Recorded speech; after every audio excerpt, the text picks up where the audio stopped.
Great. The Yanks are okay. Now let's bury that damn skunk. Yes, sir. You guys smell something? Oh yeah, I got tacos yesterday. I hit the spot, bro. 10-year-olds love fart ninjas, I gotta say. Okay, I hope you guys are ready because this is definitely going to be one of those episodes. That ninja's gonna lose all his chakra, bro. I think it's going to be a stinker. No point intended, right? Oh, hello everybody. My name is Robert, and I am your host. This is Chaos. And who do we have in the land down under?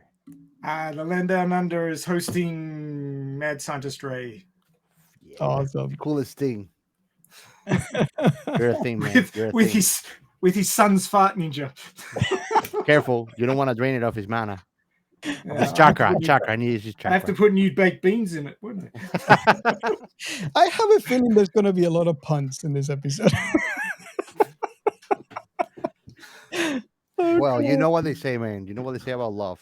If you force it, love is like it's like taking a shit. If you force it, it's shit. It's not a fart. That's why you gotta love freely. Okay, so my father always said better out than in, but I don't think he was referring to that. Okay, and changing the subject. Really? What have you guys been watching? There we go. I'll change the subject. Okay, so I guess I'll start because I'm typically the boring one here. So you've been watching Star Trek with your wife. Next. We are in season 7, and we are getting a little sad because that's pretty much the end for this TV series. Yes. Well, you know what they say, all good things. Yes, exactly. So so far she's loving it. I am excited. Yeah, but how's she feeling about Star Trek? How's she feel? And I have to say that we're also watching Ahsoka. And that is an amazing, and I don't know if it's because I seen Rebels, I seen the entire thing. So far, my perception is that this is the continuation. But I'm just like, I am freaking out. I mean, this is, I seen so far a couple of characters from Rebels. First time that I see these characters live action. And I am losing my mind. This is just like, especially when I saw Chomper, Captain Chaos, you want to say? General Syndulla. When did you see me, Robert? And also, someone that I've been wanting to see since The Mandalorian, because she is, to me, the true Mandalorian princess, Sabine, which I never got to see in that Mandalorian, which I thought I was going to. But I'm really excited I finally saw that character. It's amazing. And again, there's Thrawn. Thrawn is going to, make an appearance on this show. So everybody's excited about that as well. Okay, so who goes next? I mean, I think that I might skip. I haven't really been watching sci-fi per se. I've been watching a shit ton of anime lately. Thanks, Ray. Thank you, Robert. Yeah. Thank you, guys. You're welcome. You've made a full-fledged otaku out of me. You're very welcome. Now I just gotta go and roam around the block, no shower for 3 days, and I am the full starter pack. Just keep away from Tôkyô, man. Yeah. Don't go to Tôkyô. Yep. Stinks there, apparently. Oh.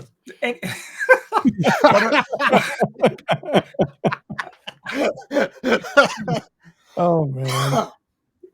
Sorry, didn't mean to make you choke. So, I have actually been watching shock horror anime, but I've actually been watching sci-fi anime. It's called Irina the Vampire Cosmonaut, because, of course, you can't have a normal story. You've got to throw something in there. You got to have a big spanner. Yeah. So basically, it's sort of an alternate reality where vampires are a very small part of the population. They're considered non-humans.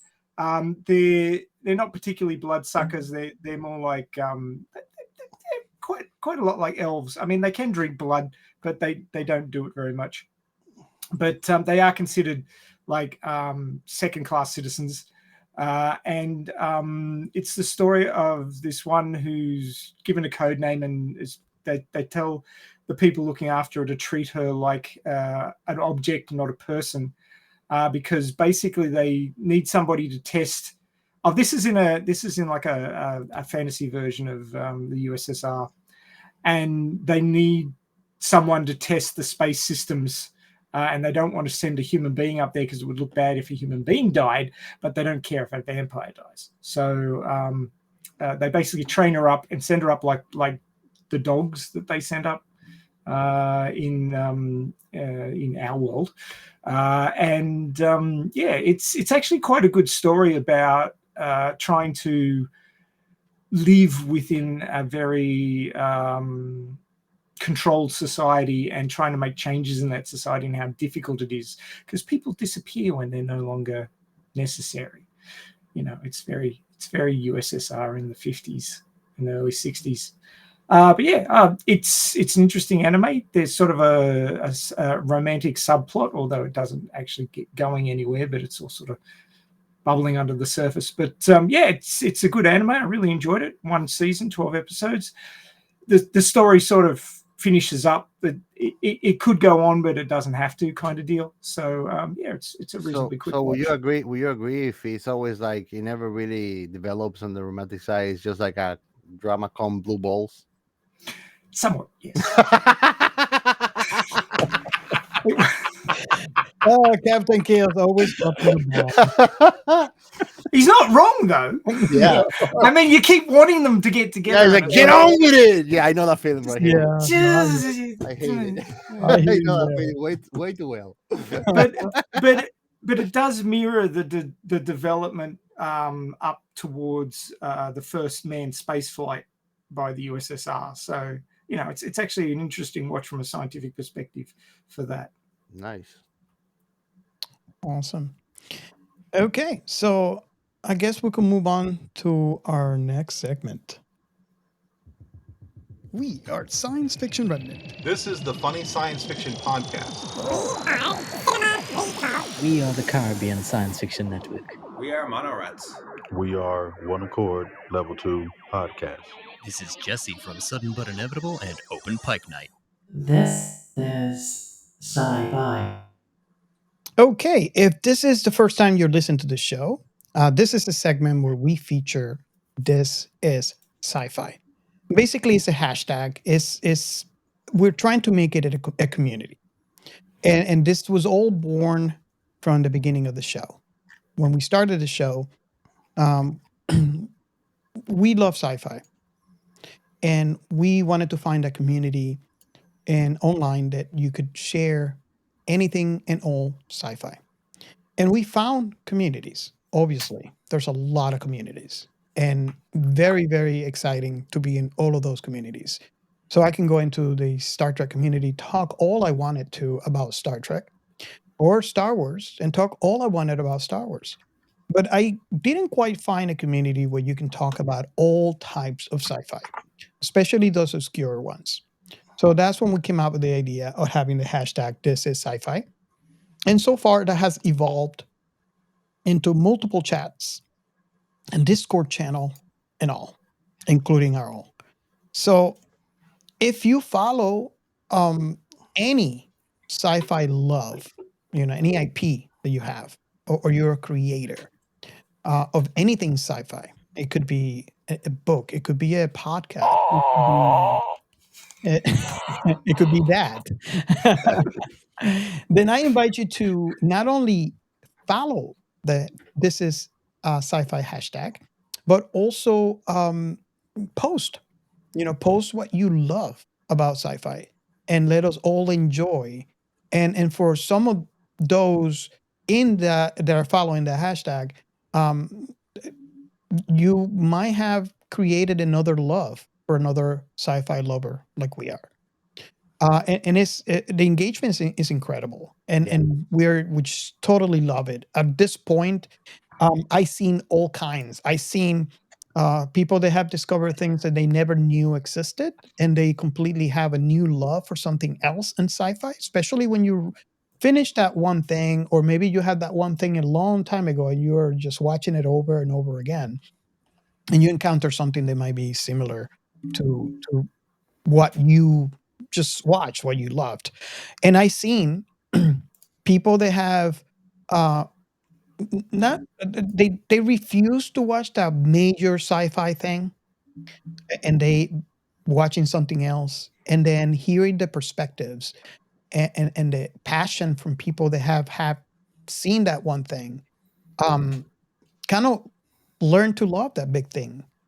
And it's surprising. And the reason why I'm mentioning this is because maybe you're a Star Trek or Star Wars lover, right?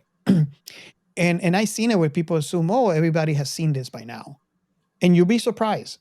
There are people out there that obviously have heard of it because Or it's live under a rock, right? no, that Just kidding. they refuse for X or Y reason, which is okay, right? And and they just they know what it is. They just haven't really had any interest in watching that. They have that other thing they love more, and they rather do that. And I've seen people they kind of learned and cross over and finally watch that one thing they refused to watch, and now they're in love with it, and they have more things. So, in essence, we're all about the sci-fi love and sharing what you love to have that I know other people, you know, and if you see me distracted, then that means you want to go to YouTube. You want to type in Science Fiction Remnant. You want to follow our channel. You want to go ahead and subscribe. You want to put the bell. Because when this episode airs a month from now on YouTube, then you're going to know why I was a little distracted just now. And yes, it's in my list. And I am watching it.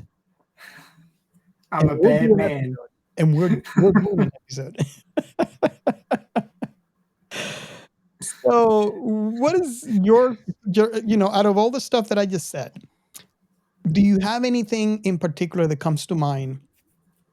Because this hashtag and this movement, I mean, it has evolved to more than just a hashtag right now. And multiple chats, Discord. I mean, we have it. Obviously, we always had it in our Discord. So if you have never, if you use Discord and you're not in our server, I invite you guys to join. But out of all the stuff that I just talked about, what is your experience? And they're trying to get me off the concentration. You gotta drink a concentration potion. Yeah. Too many sekais, bro. Yeah. And I told you guys this is gonna be full of puns. And if you notice, if you're looking at the description on this show, or you're looking at just the title, you know what we're talking about. You need some Wake NATO. There you go. So, based on what I have said, and knowing that we had this movement for so long now, is there anything that you want to movement? Movement. Is there a particular thing that comes to mind? I have been dodging Ahsoka spoilers so hard this week. You have no idea. Yeah. So Ray's all ready to go like la, la, la, la. Oh yeah, totally. I mean, this is sci-fi is that gateway where you can meet with everybody. So and it's a collective movement. So the only thing that I want to say to everybody is just keep on using it. Whenever you're going to post something and you have space for an extra hashtag and you're looking for ideas, use hashtag this is sci-fi. It's pretty cool. And Robert, by the way, if I got any hate mails, where do you call and leave a voice message so they can actually express their love? Yeah, if you have, if you want to express your love for our very own Captain Chaos or anything else, or anything else. Hey, right? hate is stronger emotion than love, so I take it.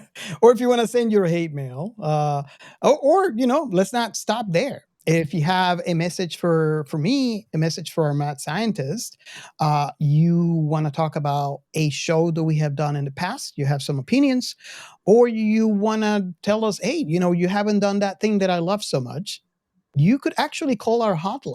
It is 1-305-563-6334. Call And now. leave it there. You might be in our next episode.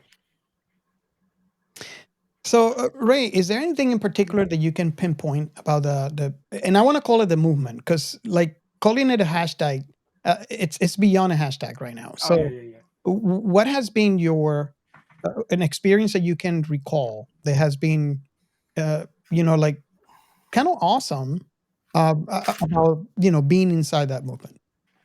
Well, I mean, it's just you find out about how many people really love sci-fi, and I'm not having a go at the people who are just casual sci-fi enjoyers, but there's some people out there who are just live, sleep, eat, bathe, and can't stop talking about sci-fi, and some of the stuff they know is just incredible. And all you have to do now is go onto X, and don't get confused with XXX, or you'll be looking at the wrong thing.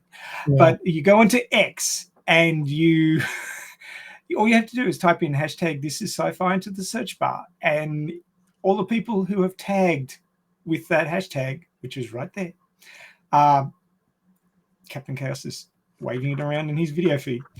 I used to be one of those guys that hold the sign and just flips it around. You will find those people who are mad keen about sci-fi and be able to connect with them immediately and see what they're watching and see what they're excited about. And it opens your options to new things to check out, especially if you're suffering from series final depression. Oh, yeah. You need a rebound. Which is terrible. Yeah, you need a rebound sci-fi. And of course, a lot of people are sort of like, oh yeah, but I want people to know about what I really like. Put the hashtag on it, and then people will find it, and then you will be sharing what you love. And that's one of the great things about it. It's not just finding what other people love. You can share what you love as well and get it out there to people who aren't normally in your wheelhouse, and get more people interested in it, because there's nothing wrong with getting more people to talk about your favorite thing. Hell yeah. That's the funnest part. That's the funnest thing, man. Yeah. Okay, so I think we can move on to the next segment. Shout out. Well, first, I want to remember everybody that we're part of the Blind Knowledge Podcast Network. So don't miss this awesome variety of content creators that make part of this awesome community. Go to visit www.blindknowledge.com and have fun. Now, for our mentions, I want to start with Admiral Funnest Frontier, and his tag on X or Twitter is Dex Lower. Go and check him out. Thank you so much for the continued support and always sharing our content. Go to their X and Twitter account and check them out. Always bringing fun content. The next one is RoboPulp, and you can find his account on Twitter too at RoboPulp. You are the real MVP, man. Thanks for always being one of our top supporters. Everyone, you should go to his account too, give him a follow, and check his blog. Awesome content all the time. The next one following actually is a dear friend of ours. It's a podcast called The Podcast That Wouldn't Die. And you can find their account on Twitter, T Podcast TW Die. Stop the show now and go and check them out. They are so much fun to listen to. And thanks for the continued support. You're all the best. Last but not least, Cinema Rico. And you can find their tag at cinema_Rico. The Burn. The Burn is awesome, guys, right? Oh, heck yeah. And I will tell everybody to go check them out. Awesome podcast bringing some of your favorite old times classics. Listening to The Burn, talking about all these awesome movies makes me wish I was living back in the 80s. Must listen. Don't miss them out. It's so much fun. And that's all for today's. Awesome. I could see Captain Chaos with a perm. Yeah. You know what? Yeah. The big hair and the shoulder pads. Yeah, I think he'd look good. Flock of Eagles. Bellowing Cup. Flock of Eagles. Yep. I have a picture of flock of seagulls. I actually did the hair like that. Oh, in the next episode, can you come on with that hair? I don't have it anymore. I cut my hair. Shit, my headphones are banging my ear. That's what she said. Okay. I'm gonna keep it PG-13. Don't be an enabler, Ray. Don't be an enabler. You keep it PG-13. Oh, come on. Who are you and what have you done with Gio? I'm trying to contain myself, man. No, you're not.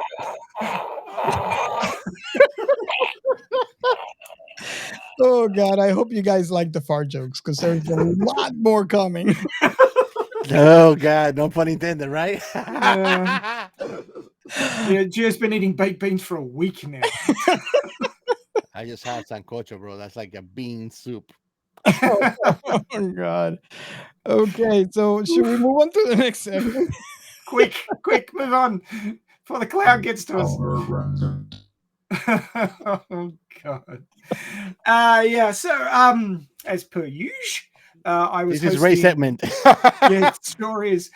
I couldn't convince these guys to come on because they were too busy playing D&D, but I was over on Radio Chaos, Voice of the Elite Army, on the Elite Army channel on YouTube. It was episode 178, Alita, the surprising inspiration for Street Fighter's Cammy. Now, you hear that title and you go, really? Do you think so?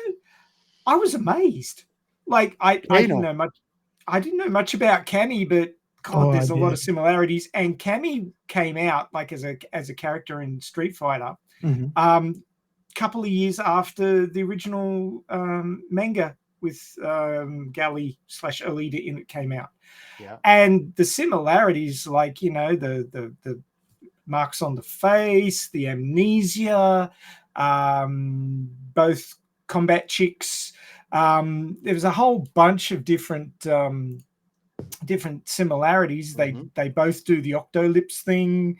A lot of their fighting techniques are similar. Panzer Kunz has a lot of similarities to the fighting style that Cammy uses.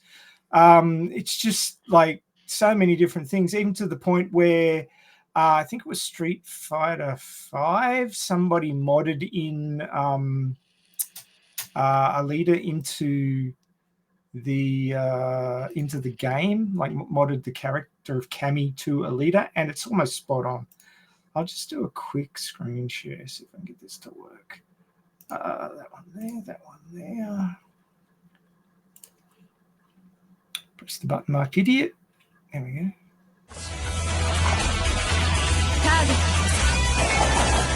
Yeah. The battle has begun. Fight!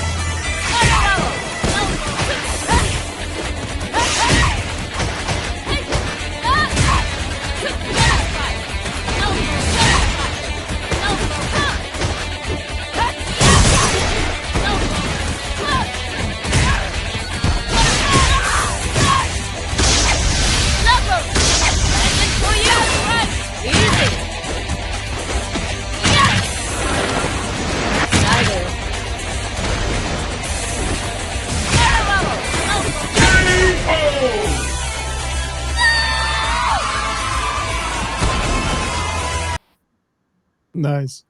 But as you can see, Cammy's moves work perfectly well for Alita. And yeah, there's a lot of similarities. I was amazed. Awesome.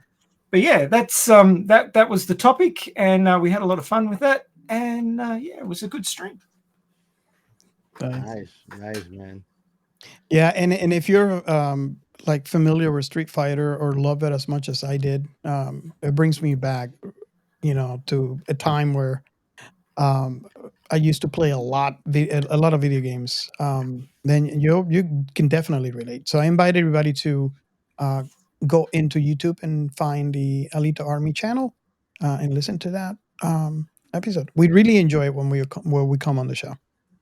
Yeah, we always like to have you guys on. Awesome. So, are we holding it, or can we just let it go? I think it's been getting out already, hasn't it? Hey guys, have you heard about the movie Constipation? It hasn't come out yet. Yeah, I held off going to see that. Oh God. Okay, so I hope we have a plot. Do we have a plot? I have a plot. I have a plot right here. It's all good. Okay, so just for context sake, this is actually the second part of one that we already did. If you go back to Magnetic Rose, which was 10, 12 episodes ago, something like that. Yeah, go ahead and pause us right now and go to our catalog and scroll down. And the episode is actually called Anime Memories Part 1, Magnetic Rose. And if you look at the artwork, it's basically like a rose. And go ahead and listen to that and come back to us. And this is actually part 2 to that episode. So the two stories aren't connected in any way, but they're a collection from the same writer. So they're written by the same fellow.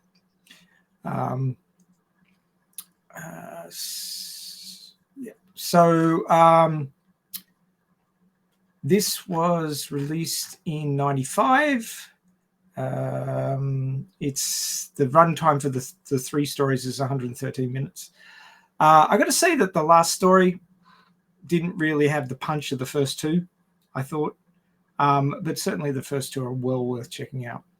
Okay, so the plot of this one, which is called Stink Bomb, and you'll find out why very shortly. Lab technician Noboru Tanaka, battling the flu, mistakes some experimental pills for cold pills and swallows one. The pills are part of a biological weapons program reacting to the flu shot already in his body. Tanaka soon develops a deadly body odor that becomes a walking weapon of mass destruction. While taking a nap, the odor he emits kills everyone in the laboratory. This laboratory is off in the mountains, sort of like a research retreat kind of place. Horrified, he reports the incident to headquarters as they instruct him to deliver the experimental drugs and details of the experiment to Tôkyô. Meanwhile, the odor he emits grows stronger to where it affects several miles of the surrounding area, killing every living thing that smells his odor, except flowers and plants, which are seemingly strengthened by the odor, and they flower even if it's out of season. The odor is so potent that neither gas masks or NBC suits offer any protection against its effects. His odor kills everything in the Yamanashi prefecture, including 200,000 inhabitants of Kufu City. Yeah. That's one hell of a fart. Gio, you've been outdone.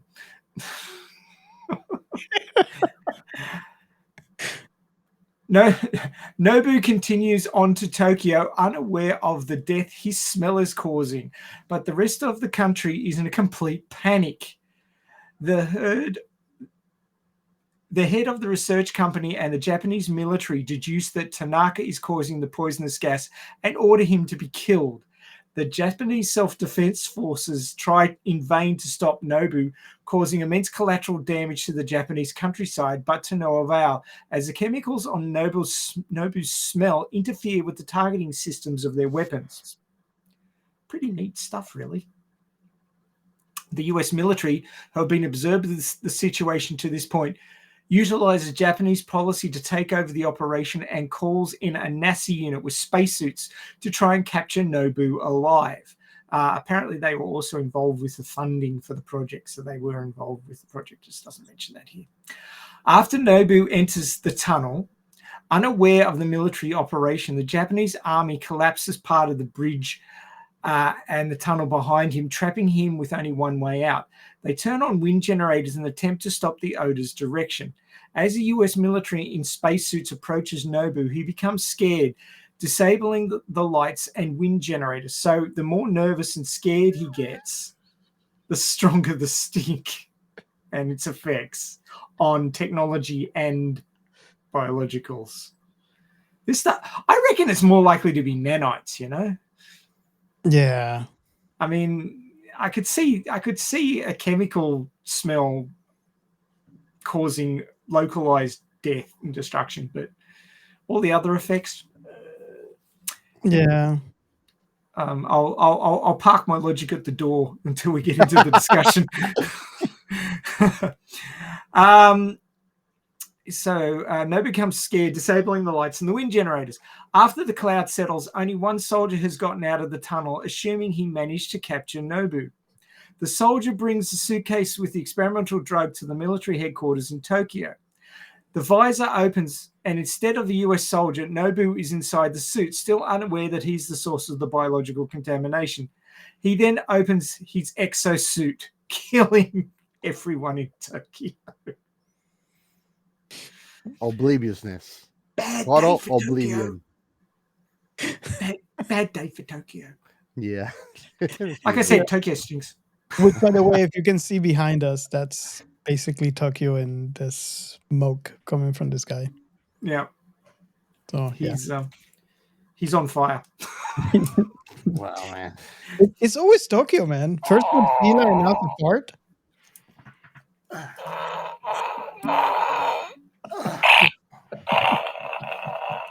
What a relief. Oh my god. That ninja's gonna run out of chakra, bro. I gotta put some more baked beans in it. Well, let me, before I continue, let me go ahead and put the message that has been going around all the time when the plot was being read. So there's a disclaimer. You kind of have to like fart jokes. Do you agree? Yeah. Yeah. Definitely. This is the part that I was saving. I mean, we were actually talking about we were talking about this in the pre-show. This is what I was going to say and what I was saving for the talk here. This is a very dark episode. It's black humor. It is very, very dark. I think for me, and I'll let you guys analyze this for a minute. You guys know me better than anybody else here so far. So I think else is here? that helped minimize the humor for me. It is still funny, but I think if I did not concentrate on that aspect of the story, it would have been a lot funnier to me. I think maybe as funny as it is to our very own Captain Chaos, which is the person who recommended this episode. What do you think about that? Oh, this is utter chaos, and that's why Gio likes it. I mean, it's hilarious. The level of oblivion that this guy has, Haynes, is just a whole new level of it. You know, it's like, what's wrong with a person? He's special. I mean, he's a researcher, right? He's used to cause and effect, and observing and working out what's going on, and yet he's oblivious. Yeah, completely oblivious. Completely. I can understand school kids being oblivious, right? Because they're school kids. They don't have all that much experience. Their job is not to observe and report and understand, right? Yes. His job is. Now, he had the flu, admittedly, but it didn't look like it was affecting him too much once he was on the road. So he hasn't got that excuse. So I understand, right, that the flu and how he was feeling would be, an explanation as to why he took the red pill, not the blue pill. And I understand why, the confusion. He was told, go ahead and take the blue pill from the red bottle. And he understood the red pill from the blue bottle. He's daltonic. I understand that. He's not feeling well. He misunderstood. But there's a bigger question. Who leaves a fucking bioweapon on their desk and doesn't lock their office door? The only excusable reason I can think of is that it's better hidden in plain sight, Well, let me play a little, and you hear me out here. So I'm gonna. You're already gonna be on the negative when I say this. Let me play the devil's advocate. As usual. Okay. They did explain later on in the show their reactions that this medicine, well, not this medicine, this chemical compound should have. And the reaction that we are actually looking at that actually happened to this dude was not the reaction that it was supposed to have. It's a combination of the chemical reaction between whatever the injection was and the pill that he took. Now, when I heard that, I'm kind of like, I bite, because let's take it down a notch, right? When a doctor gives you a pill, right? This is what you got to take for whatever illness you have. They have already sent for blood tests. They actually analyze your chemical compound, and they know the frequency and the intensity that they need to give you this medicine in. And not only that, but they schedule you for a checkup, maybe 6 months later, maybe a month later, depending on your illness, to see how you're progressing, or if this medicine is giving you secondary effects that are not what they were intended. So if you take that pill and give it to someone else, that is where the problem is, because you don't know their reaction. You know the reaction of that pill on your body because it was already tested. But when you give it to someone else, you don't know what's going to happen. You could assume based on what the medicine is going to do, but you have no idea because they haven't tested this person's chemistry and compared to that medicine and how is it going to do. So when I heard that, I was like, I bite, because he wasn't supposed to be taking this in the first place. And now he takes it, but he has other stuff in his body circling. So that combination was what created the stink bump. Now, what do you guys think about that? Because that's something that I was like, when I heard it, I was like, I bite. I definitely bite.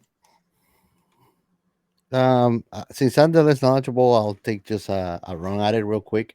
But I think that the side effect was kind of predetermined. If not, the main scientist, the head scientist of the laboratory, wouldn't be that freaked out. So it was expected a catastrophic side effect from it, because before they could die, the guy already was running frantic looking for him, knowing that something bad was going to happen. So these have been tested to a point that you could expect a normal outcome anywhere you are tested in any other body. Totally agree with Ray. It's dumb and stupid to leave this thing at plain sight. Once you know this, I agree with that too. I mean, he's definitely not playing the scientist if he's leaving something that dangerous on the top of his desk. Yeah. Even if it's inside this lab that has security, right? Yeah, no. Yeah, I think that scientist is part of a brand new movement called Moronism. Jesus Christ. So, I want to hear Ray's opinion on this, because he probably has a better insight than I do, but yeah. Everything dangerous in the lab is locked up tighter than a fish's asshole. That's all I can say. Damn, bro. And something that dangerous would never be left out. There'd be protocols to, like, if you needed it, you'd have to get signed in triplicate, and there'd be 2 people at all times, and there'd be multiple locks. You know the keys for launching nuclear missiles, where you've got to turn both of them at the same time? That sort of shit, right? You'd have some serious security on this crap. You wouldn't have it sitting on a desk in a bottle without a lock or a code or anything on it. That's just bonkers. So what is your thought on what I said earlier about the chemical composition in combination with multiple chemicals in your body that were not expected? As somebody who rattles when they walk because of the number of pills they've got to take at the moment after having open heart surgery, they are always looking at cross reactions between different treatments, especially if you've got more than one problem at a time. And there are certain medications that you just can't take at the same time. You will have a very bad reaction. Now, having said that, there's also the differences between people's bodies. Some people have allergies to certain things. I've known quite a few people who couldn't take codeine. That would mess them up something horrible.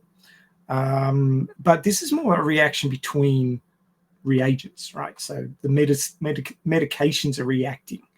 Now, we don't get an explanation of exactly what they expected this biowarfare agent to do, whether or not, you take it or you'd sneak it into the medicine supply of a country and a whole bunch of people would take it, and then these would be localized sort of biogassing warfare incidents, sort of like terrorizing the populace or what have you, or whether it was supposed to have this sort of wide-ranging effect. I suspect it wasn't. I suspect that this was way out of proportion for what they were expecting it to do, because it was reacting with whatever was in the flu vax jab that he got. Now, generally, if somebody gets the flu, it's a bit late for a vaccination. So it probably wasn't a vaccination. It was probably some sort of antiviral or something like that. Now, this being the 90s, the antivirals weren't as well developed as they are now.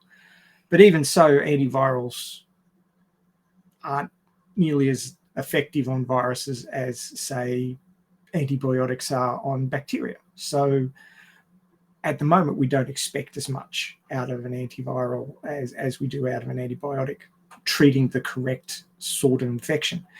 So, he had a virus. He was given a shot of some description. I don't know exactly what was in it, but one would think it might have been an antiviral. And then it interacted with whatever was in this pill. And, you got the cloud of death that was emanating from his body. Now, there were some things about it that just seemed ridiculous, and there were some things about it that seemed quite sensible, like the fact that he was so hungry. His body was producing all this gas. Yeah. I mean, that energy had to come from somewhere. So his metabolism was running at a mile a minute, probably trying to generate all this stuff. And that's why he was so hungry. So that made a whole lot of sense. Now, how the gas cloud was supposed to affect targeting systems from tanks that were, on the other side of a valley.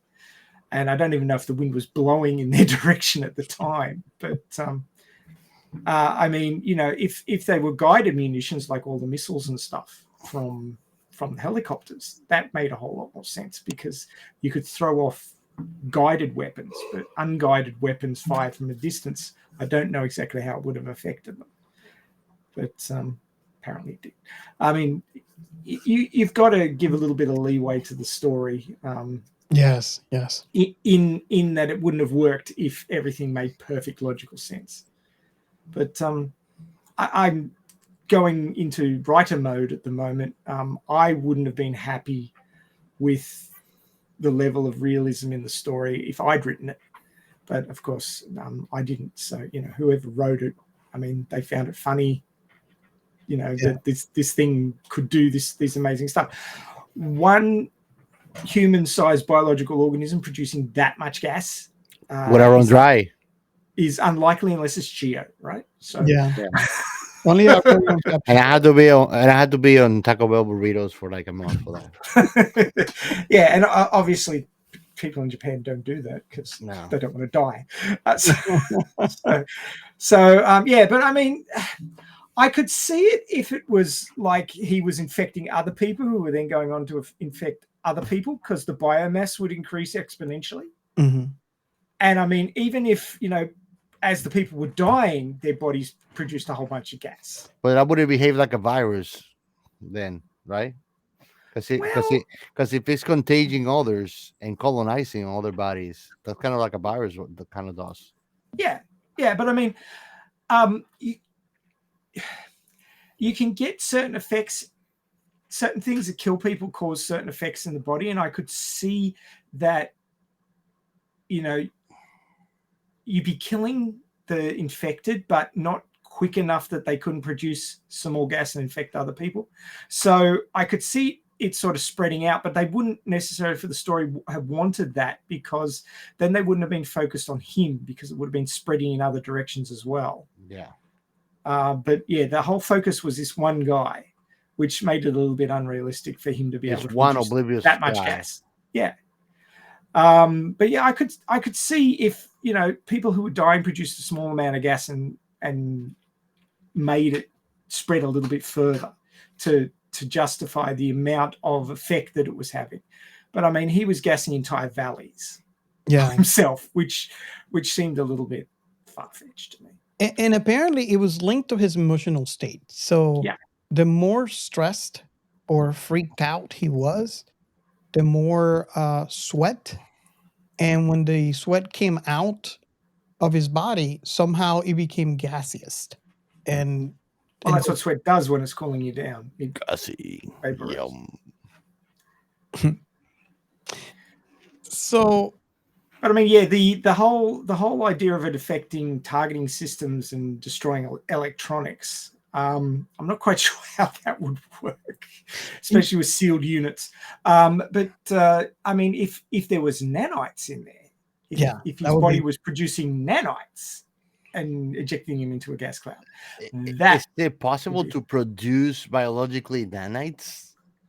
Not today. Well, that we know of. That we know of. Yeah, but I mean, the closest thing that I can think of to technology-wise that we have, well, biotechnology, is RNA, which is a genetic code that can give an order to restructure molecularly to your DNA, right?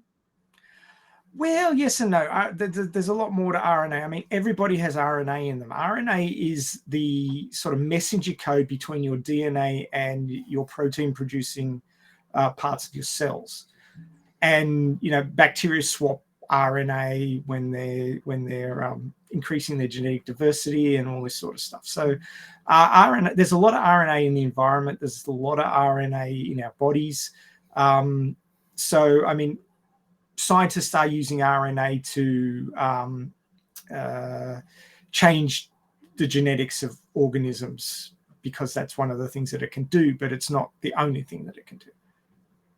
I want to say I would forgive the story for controlling unguided weapons and all that stuff if I compare it to the fact that this guy survived such an impressive military attack. Yes. I mean, that's part of the comedy. Yeah, that's what I was going to say. Exactly. I was telling Gio, listen, at this point, when he came out of the bridge and all the helicopters and planes were there and they all shot at the same time at him. And hey, don't forget the Navy. The Navy was launching cruise missiles and shit at him too. Cruise missiles. I mean, again, and I say this, don't take my comment with a grain of salt, because this is a comedy, and that's the reason why you see it. This is what it was so funny about it, the fact that the whole country was attacking a single man. Navy, Army, Air Force, Marines, everybody, all at the same time. And they fell at it with flying colors. Exactly. So that's what's so funny about it. But I was like, you know what? This movie would end it right here. Yeah. That's it. Mm-hmm. That little motorcycle was tough. Yeah, I won one of those, man.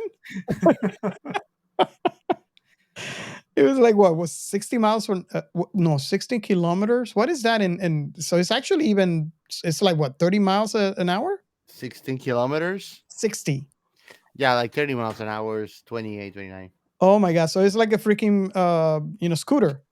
Yeah. It was a delivery moped against a tank. A battalion of tanks, a battalion of F4s. Yeah. There was actually the military artwork in this anime was quite impressive. It reminded me a lot of Gate, the anime Gate. Great anime. Yeah, in the military stylings and everything. So if you're into military animes, this one's worth a watch just to see, all the 90s era military technology, F4s and gun. What were the gunships? The helicopters. Trying to think what they were. Cobras? I think they were Cobras. Whoa. Hello, I forgot the name now. Apaches. Right. Apaches. Okay. Yeah, Cobras were before Apaches, I think. But yeah, the Apache attack helicopters, mini. Man, it's impressive. You look up at the sky, and the sky is filled with aircrafts. And if you look down, it's filled with tanks and military weapons. I mean, military personnel. And there's this guy on the moped. Hey, the good thing is that Grandma survived. Yes, poor Grandma. But that's another conversation that we had. This guy's supposed to be a scientist, right? And the grandma, he's supposed to know his grandma, right? Because it's part of the family. They know each other. And the grandma is telling him, don't go to Tokyo. What does he do, Gio? Literally. She says, don't go to Tokyo. They say you will endanger everybody. Doesn't get more clear than that, bro. No. A 5-year-old understands that. That's why I say this moron is in complete oblivion. Oblivion. But his boss's boss told him to take it to Tokyo. Yeah, he's the bigger man. And he's a salary man. He does what he's told. The hierarchy of standards are like backwards in there, bro. I don't give a shit what my boss tells me. If everybody's gonna be in danger, that's more important, Oh, you think so? Yeah, like, no, I'm gonna get fired. I mean, what he could have done was told them to send a representative from the company, and he could put them down and backed off. Yes, the other guy could have come picked him up, or picked it up in the spacesuit. That's the thing. It was a collective collaboration. It was a collective of stupidity. Yes, because the directive neither handled it properly. None of them. Collective FUBAR. Yes. I mean, none of them. They were just as panicked and freaked out as he was, instead of asserting properly the whole situation and getting a good solution plan for it. I mean, the guy knew what he was asking of him, and he still told him, "Oh, you gotta bring me that." Like, why wouldn't he realize this is the only guy alive, and he took that? He's killing everybody. No, he freaks out because he called the police. Like, what the fuck? Yeah. Get out of there before the police show up. Yeah, like they're gonna make it there. Yeah, he had all the time in the world, and I understand why you said that, Captain Chaos. Oh, but I mean, I fantasize about having something like that. I will be left alone for sure, enjoying solitude in the mountain. But you wouldn't go to Tokyo, so and you could enjoy the flowers. Exactly. So let me ask you a question. This portion of this movie, do you think was like around 30 minutes long? Just about? Like that. More or less, yeah. Okay. So I have a question for you guys. That would make this 30-minute section of the movie into 5 minutes. We're making it shorter. Where the story ends, right? If we wanted to make this what we just saw realistic, which let me put a disclaimer here. We're not implying this, because the way the story is told is funny, and that's the intention, right? That's why he didn't die when he got the massive attack from the whole battalion. That is the intention. So I'm just putting an alternate reality here. Assuming this guy is a scientist, a real scientist, not what we saw here, this comedic version of a scientist. If he's a real scientist and he has taken somehow, and then let's not go with a storyline here where he just found it in a desk and took it, because that's still not realistic.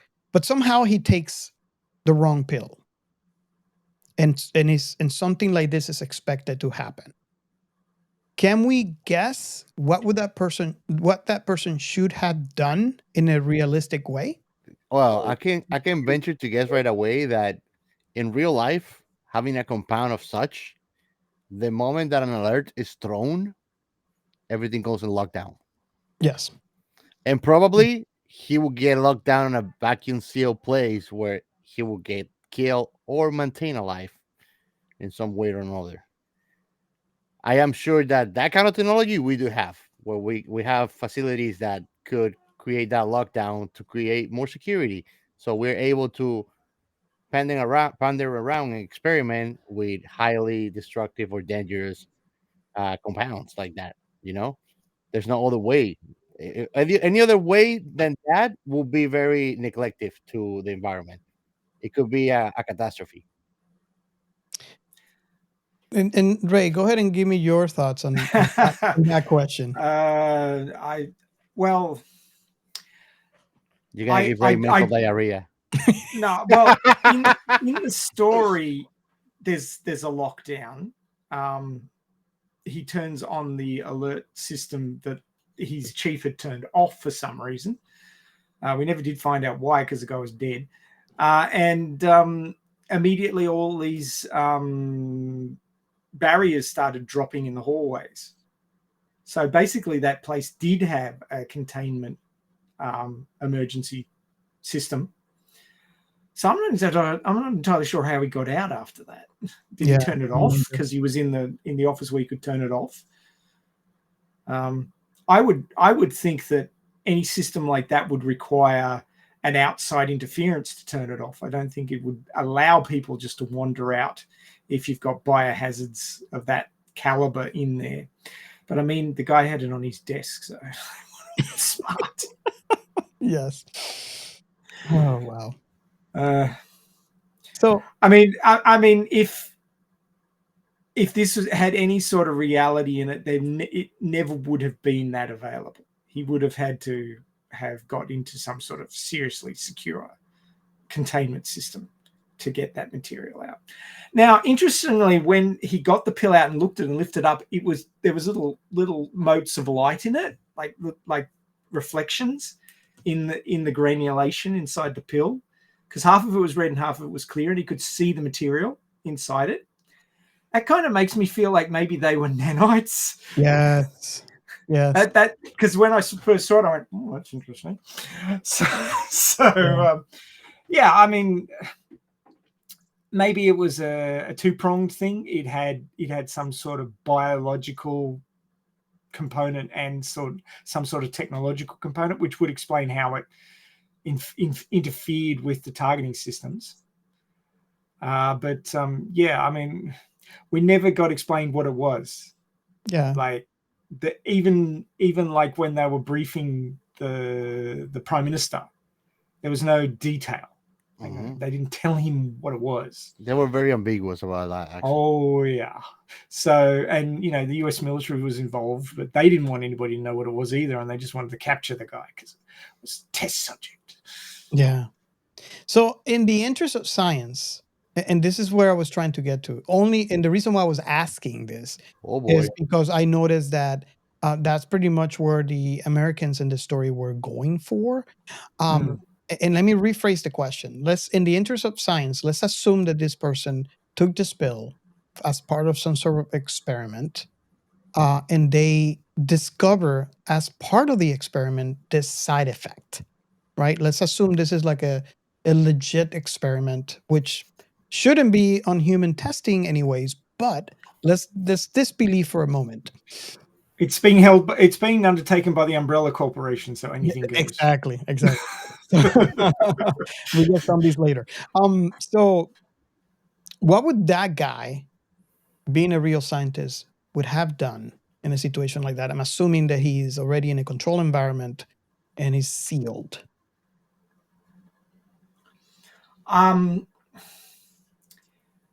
mean, there'd be no story if he didn't try to get to Tôkyô. So, and you know, he went through a lot to get there. I applaud the guy for his tenacity.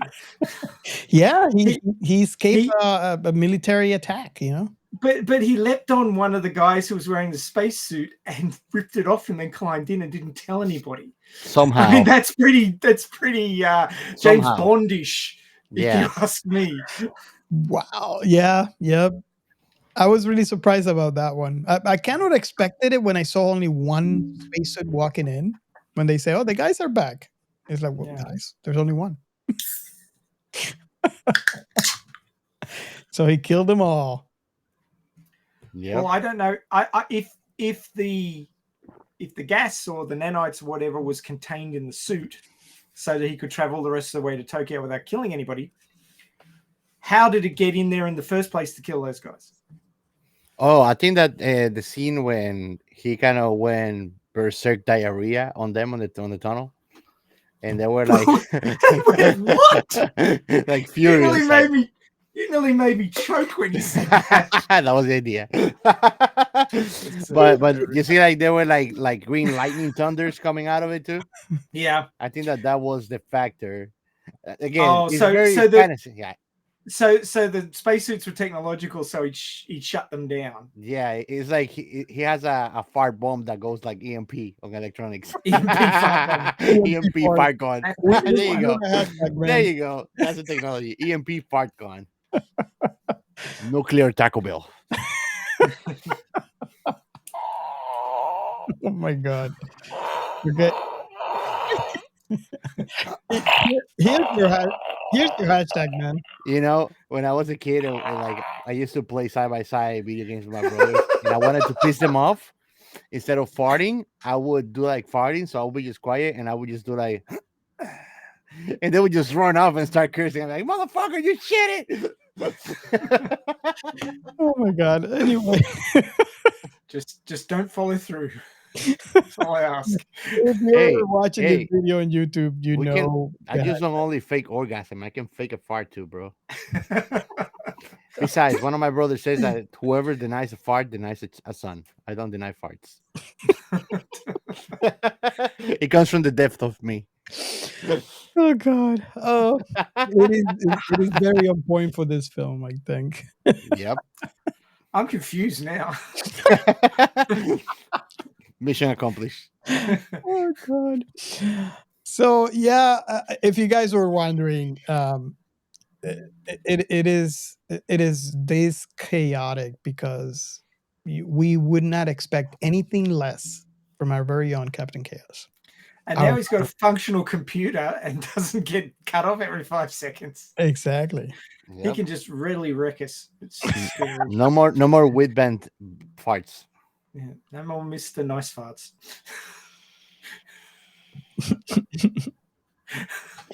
Oh god. Oh. So I want to say that I actually enjoy this one.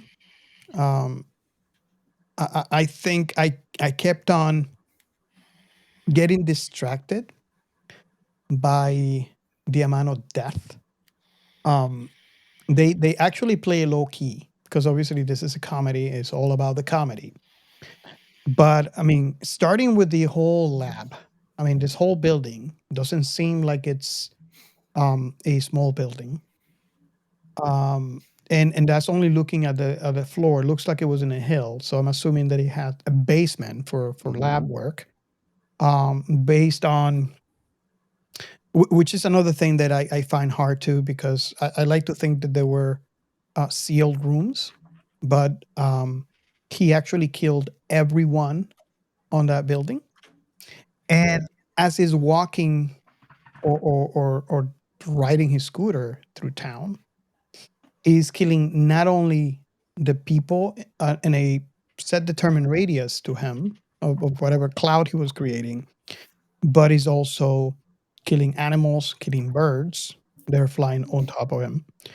And then until we reach falling on top of him in certain places. Exactly. And then if can someone find me quickly in Google the population of Tokyo? I saw that the other day on a YouTube video. I think it's like, was it?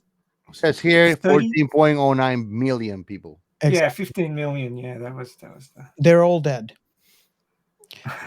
So obviously in this film, so being me, I kept on getting distracted by the fact that all these people are dead. And he's very moronic on the decisions that he's taking because it's on purpose, because it's the nature of what this is, a comedy. But me being me, I kept on getting distracted by that fact. And this is the reason why I said this is a very, in my opinion, a very, very dark comedy that would have been a lot more funny. I mean, it was funny and I enjoyed it. Don't get me wrong, but it would have been something more enjoyable and a lot more funny to me if I could have been able to put that aside. Which I think that if they would have changed it for, instead of people dying, just passing out, it would have been a lot more lighter yes, on that aspect. Even I would have enjoyed it more. Even though I enjoy it a lot, I love this. Mhm. But I think that it would have been more PG-13 instead of so touch dark humor. That is a comedy and you're laughing while it's just mass death. And you You know, know? it's funny you mentioned that because at the beginning of this, when I saw people dropping, I figure, especially the way they draw them, right? Hmm. I was thinking maybe they fainted. Maybe they're like some sort of like not necessarily a coma, but they lost consciousness, right? Yeah. And they eventually will wake up when the smoke dissipates. But when it was a halfway point. I'm trying to remember where was it that I realized because I actually said it that he is killing all these people. I was like, so these people that I thought were alive, they're actually dead. Yeah. And that's when he got me. And then obviously at the end, when he just opened up the spacesuit and killed everybody in Tokyo, I was like, okay, that's whoa. This is dark. This is it. This is really dark. Yep. I would watch it again. It did not raise my heartbeat, right? With Yep. most of these hard things. And I think that's the fact that contributed to that is the fact that this was a comedy. It wasn't lowballing the fact that he was killing people. It Mhm. wasn't like straight out in your face. Um, God, if you are not following us on YouTube, you should. Go ahead and follow. Well, there's something that you and I caught on real quick, but I wanted to ask Ray, what do you think about the soundtracks, Ray? The Oh my soundtrack God, of the soundtracks. Robert and I caught on. I was the first to caught on, and Robert right away, right after me, was like, "Hey, wait up!" But what do you think about the soundtracks? Do you like them? yeah. Do you Did do the you sound get to realize what it was? did they No. sound familiar to you? Did they bring you home? Bring me home. Because they brought me home. Really? That one of the several music composers of it, it's Yoko Kanno, the badass Yoko Kanno. She's the best, bro. Cowboy Bebop Okay. music producer. I was like, this is Cowboy Bebop music. And I was Yeah, like, and Gio's like, really? It sounds like it. Let me search it. I And just it's said like, Yoko Kanno, and then I went searching. Yep, there she Yoko is. Kanno. She's so Well, badass. yeah, it's in the same ballpark, isn't it? Yeah. Yep. So the soundtrack on this thing is fun. So sweet, man. I love it. It's amazing. I mean, I would get the soundtrack on Spotify and just listen to it. It's really cool. Besides Hans Zimmer, the other music composer that I have like for original soundtracks, Mhm. Yoko Kanno. I have all the soundtracks for Cowboy Bebop. Love them. Hey, Nujabes too. Rest in peace. I love Nujabes too. Nujabes actually was the reason that I got into lo-fi, which is the guy that used to do the soundtrack for Samurai Champloo. So we got derailed slightly, but I want to get I want to get you guys' opinion on my thoughts and what I was talking about, how dark this was, and the amount of death on this on this film. Um, what was your reaction? And I don't know if I want to go with Captain Chaos first because I kind of expect what his reaction is. Obviously, he recommended this, and it is a fun film. It is a funny film. So what do you think about what is your thought about that, knowing that you know who I am? I think that you did stellar, man. Not to get traumatized. by the massive amount of death depicted on it.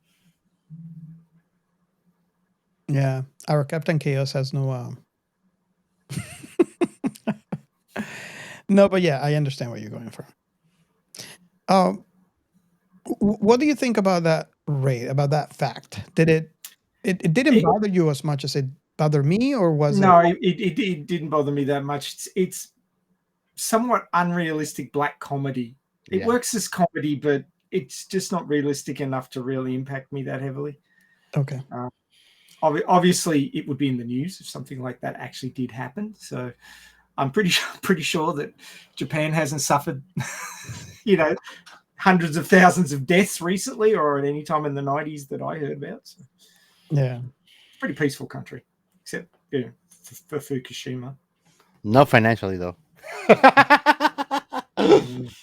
It's a financial warfare. Is there anywhere that's peaceful financially at the moment? Well, no, already.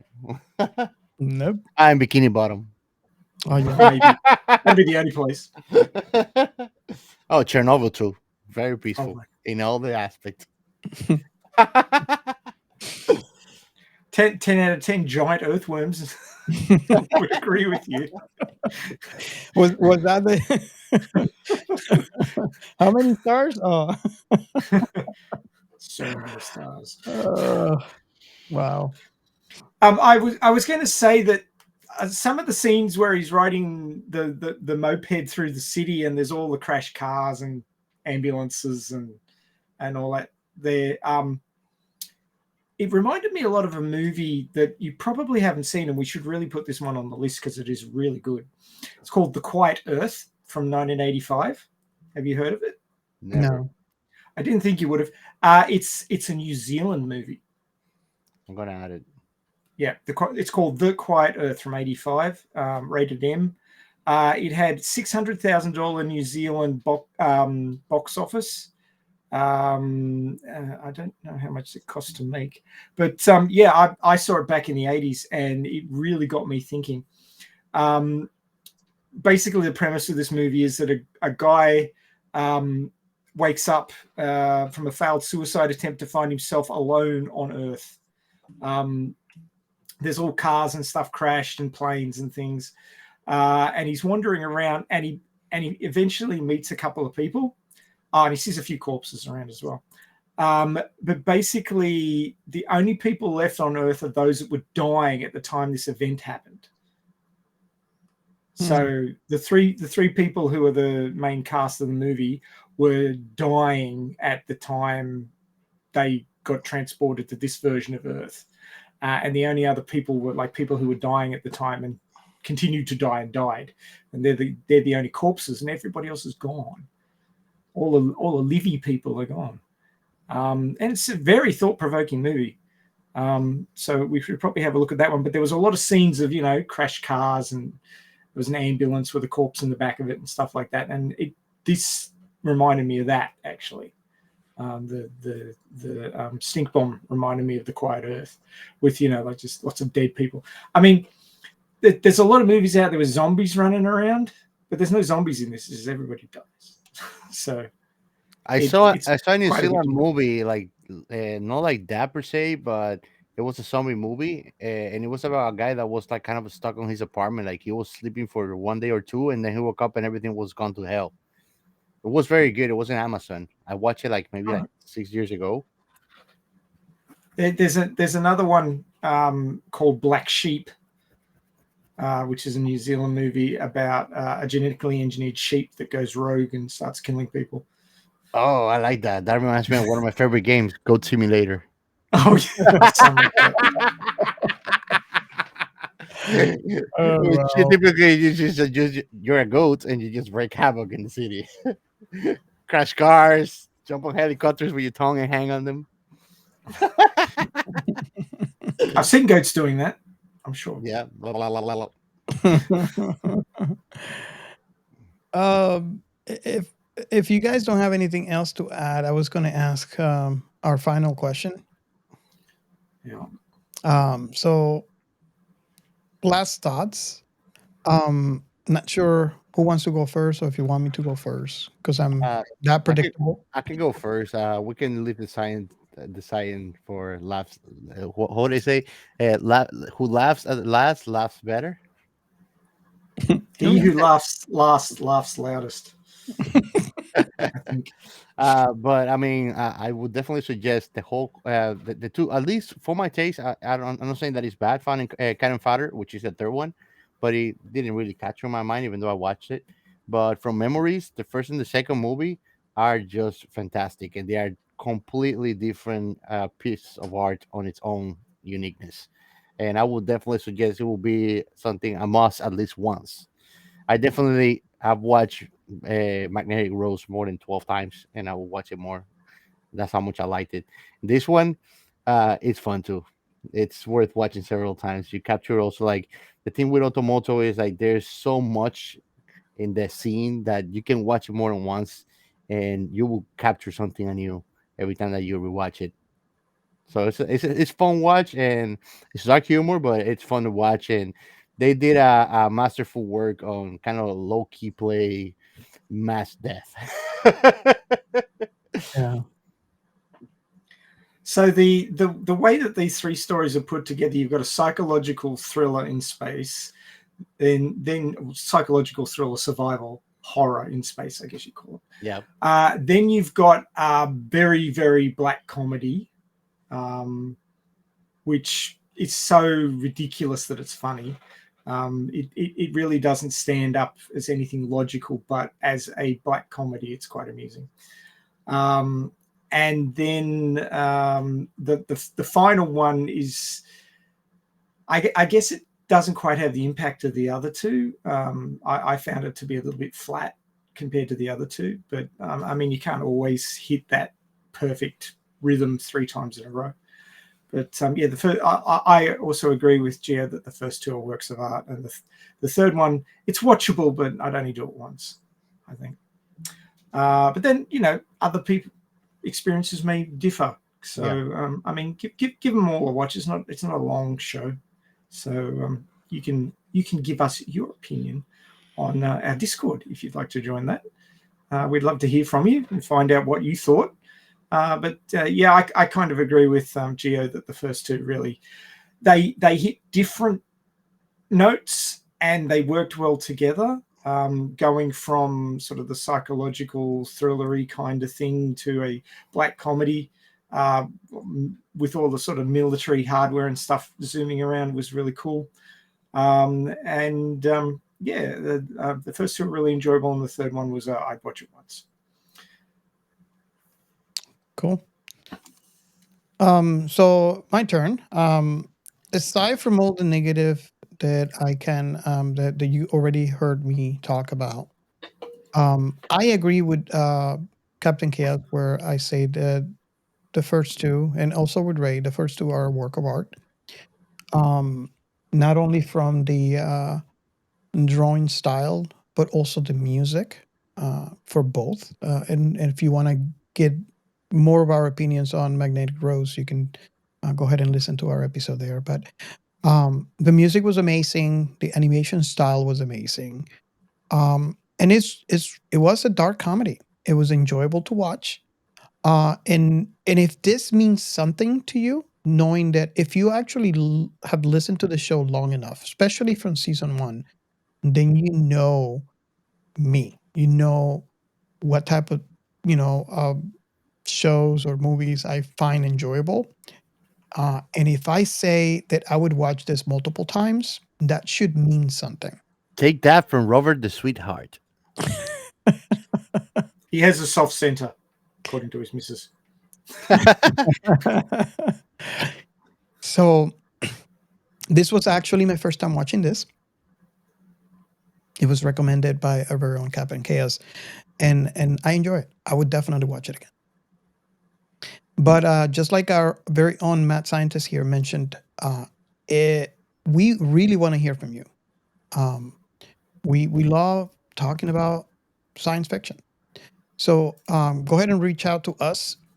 Go into our Discord channel and let us know what you think. Let us know. I mean, did you enjoy it? Were you a little bit more like me, watching this, or Ray, or Chaos? And let's start a conversation. So if you're watching our YouTube channel, there was a link right there with where you can just scan the QR code,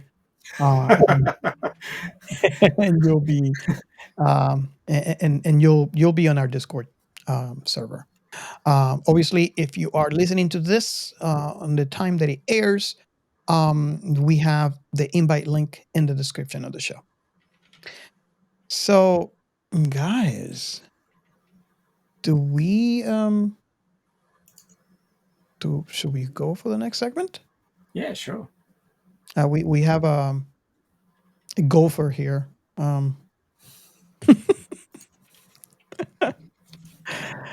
Okay, so we're ready for our last segment. Science and sci-fi. Should I go first? Yeah, go for it. Well, I got some information about spacesuits and hazardous deadly gas, which I will have Ray later on expand on the hazardous deadly gas. But the spacesuits, spacesuits are like a super spatial outfit that astronauts wear to stay safe in space. Imagine a mini spaceship that wraps around the body. It's like suit of armor, but way more advanced. The spacesuit is designed to keep the astronauts safe from the dangerous things in space, like extreme temperatures, lack of air, and even tiny meteorites that could hit them. The suit has a special helmet that protects their head and visor that shields their eyes from the bright sunlight. Also has layers to keep them warm or cool, depends on where they are in space. The only thing that I think is needed for that to really pass through on what we're seeing they're having to face here is one of the things that space is still not do, which is protect astronauts from things like radiation in space, which still can get through. So they're completely exposed to that if they are not here in this floating spaceship, which is Earth. Um, but besides that, the coolest part of a spacesuit is that it has its own air supply. So just like a mini air tank, this means that astronauts can breathe inside the suit even if there's no air around them. The suit is like a personal spaceship that lets the astronaut explore space while staying safe and cozy inside a protective layer.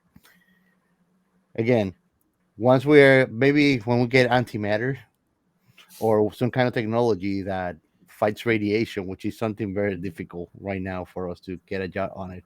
I don't know how advanced we are. Maybe Ray knows something more on it, but maybe then a spacesuit is going to become something more powerful or helpful to really get us out there and not really have the human suffer other than in the exoskeletal structure. The other one is a hazard deadly gas. The most dangerous thing that I could find there, and it seems that Ray told us there's something more dangerous than that, but it's the hydrogen cyanide, which is cyanide. Cyanide. There you go, man. That's what I have here. Not thiamine, cyanide. Cyanide, cyanine, Siamese gas. Oh no, cyanide. It is the guy that is highly toxic and can pose significant threat even to a person who is wearing a gas mask. Hydrogen cyanide. What? Yeah, that. Cyanide. Cyanide. It's like the color cyan. Cyanide. Cyanide. It interferes with the body's ability to utilize oxygen, essentially causing cellular asphyxiation. It's a fast-acting poison and can be lethal. It affects relatively on low concentrations. Gas masks are designed to protect against the range of toxic gases and particulates, but their effective their effectiveness depends on the factors such as specific types of gas, the concentration of the gas, and the fit of the mass, and the duration of exposure. Some gases, which kind of the one of the stink bomb, kind of poses the same thing, and like hydrogen cyanide. Did I say it right? Yes, cyanide. Oh, yes. Can be absorbed through the skin as well, which is what it looks like it happens. It's like it's not even the exposure to breathe it in, but also the exposure to your skin. The hydrogen also can be absorbed through the skin as well, so it can make protection more challenging. Now, what was that gas that you said, Ray, that is more toxic than even this, which it looks like a menace already? Trying to remember, when did I say that?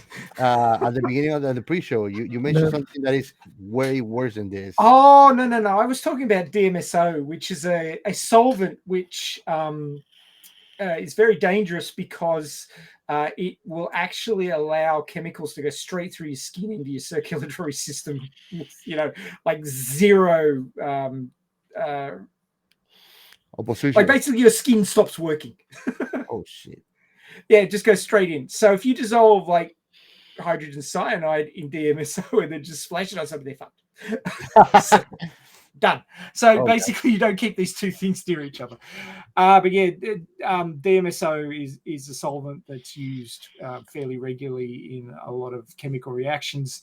But it's something that you really don't want to splash on yourself, especially if you've dissolved something toxic in it. Because it will be inside your skin.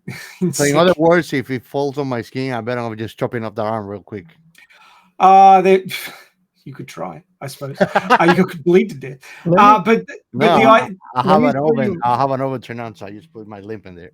Let me show everybody Siamese, and so you know the difference between Siamese and the cyanide. Cyanide. So is this Siamese fiction remnant? Yeah, this is the mascot of our show, Mishu. Little asshole.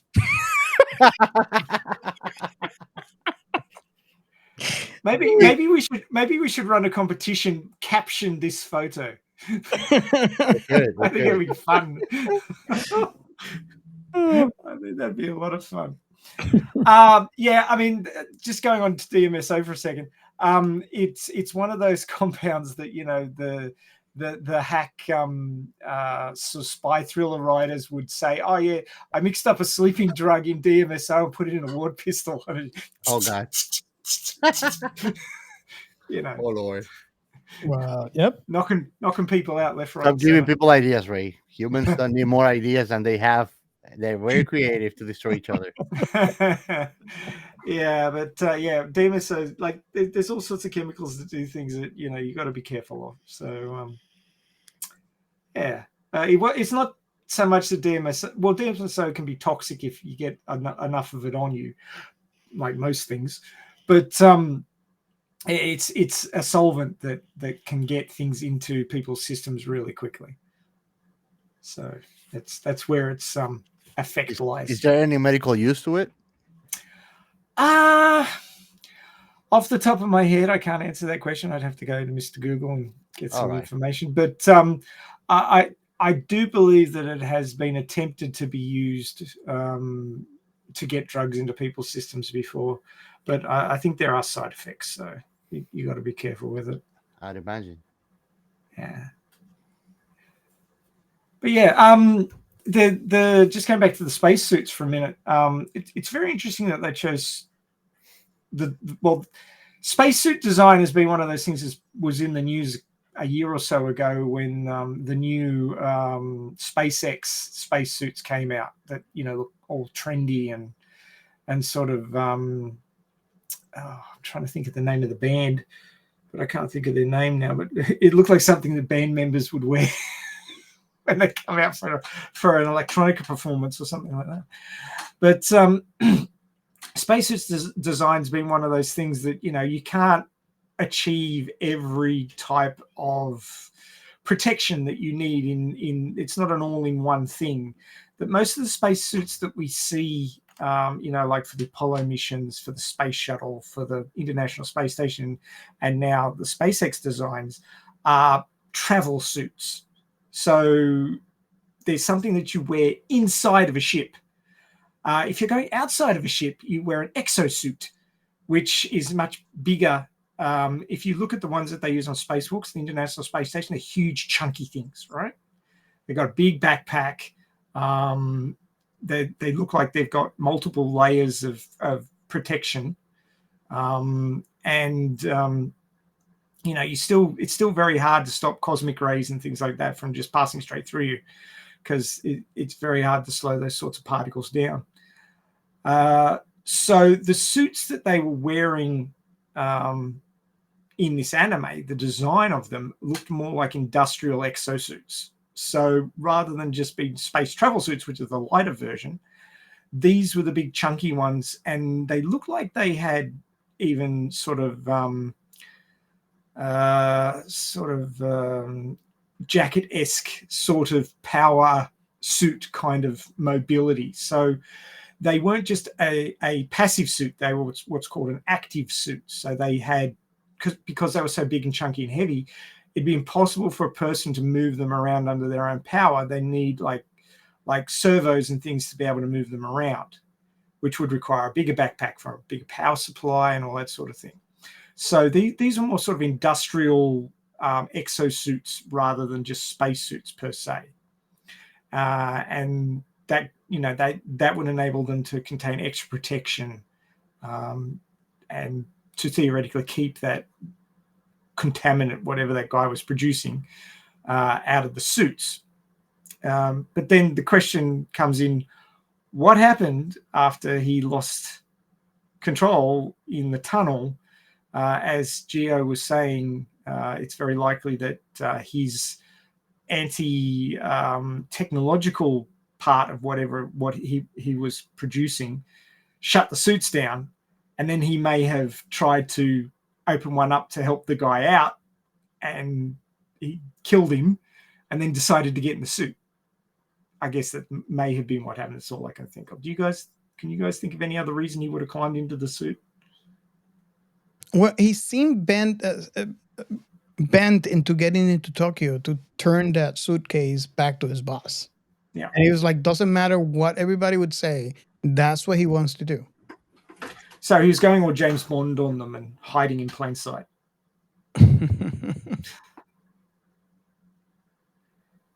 I think that it was more part of making the plot more comical than anything else. Honestly, a guy so oblivious and moronic wouldn't have the smarts really to even get in that suit. So it doesn't make sense that he knows how to even get on the suit, but he doesn't understand direct, simple communication from his grandma. And these suits aren't, like one size fits all. They aren't simple to use. You've got to be trained in them. Yeah. So it is literally rocket science. There was a lot of reaching in this story to get the comedy to work, I gotta say. Yeah, definitely. They went above and beyond for it. Park your logic at the door. Oh God.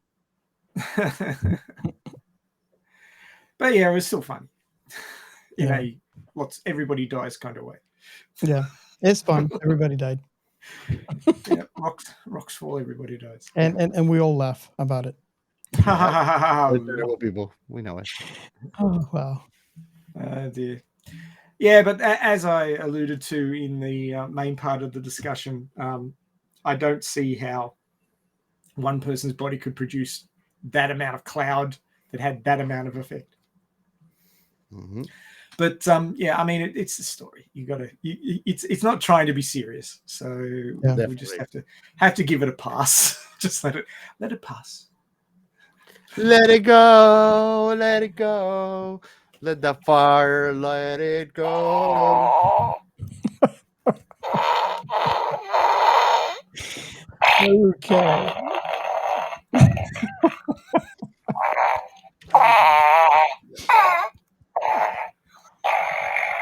I think I want to see Captain Chaos singing that song with a blonde wig. You want it? I think you better see a doctor. I think that's healthy. Oh my God, he's going to actually do it. He's going to go off and get his blonde wig. He's going to do it right on the show. So if you're not watching on YouTube, you're going to miss out.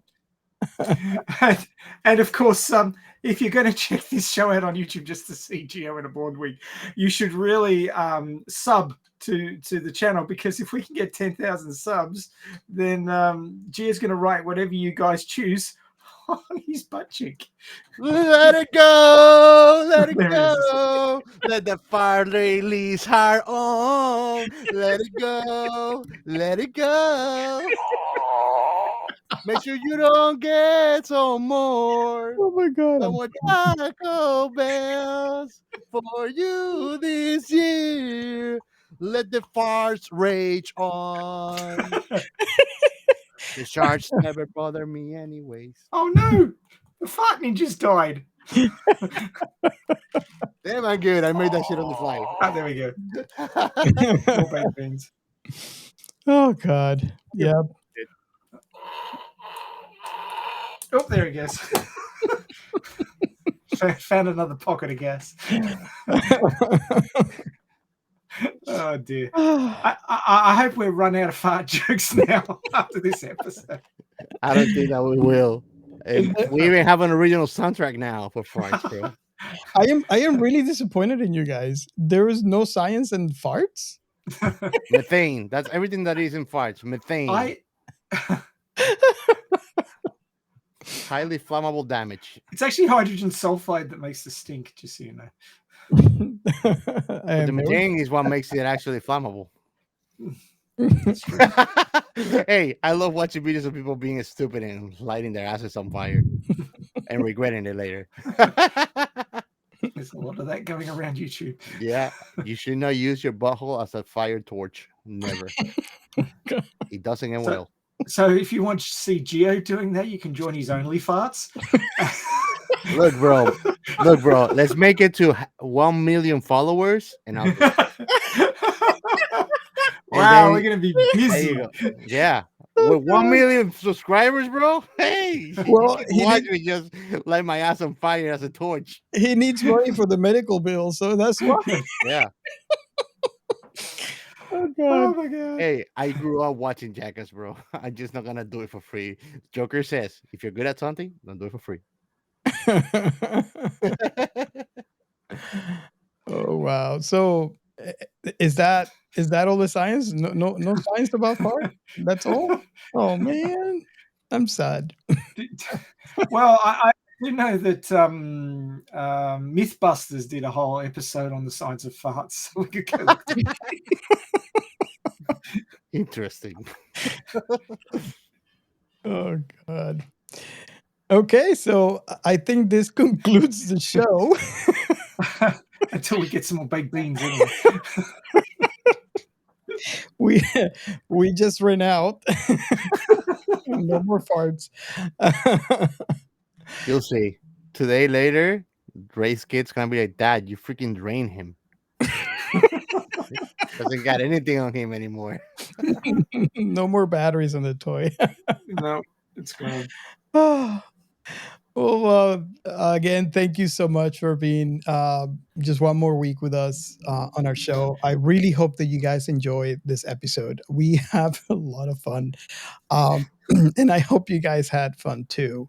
Remember, we are very curious to hear your thoughts.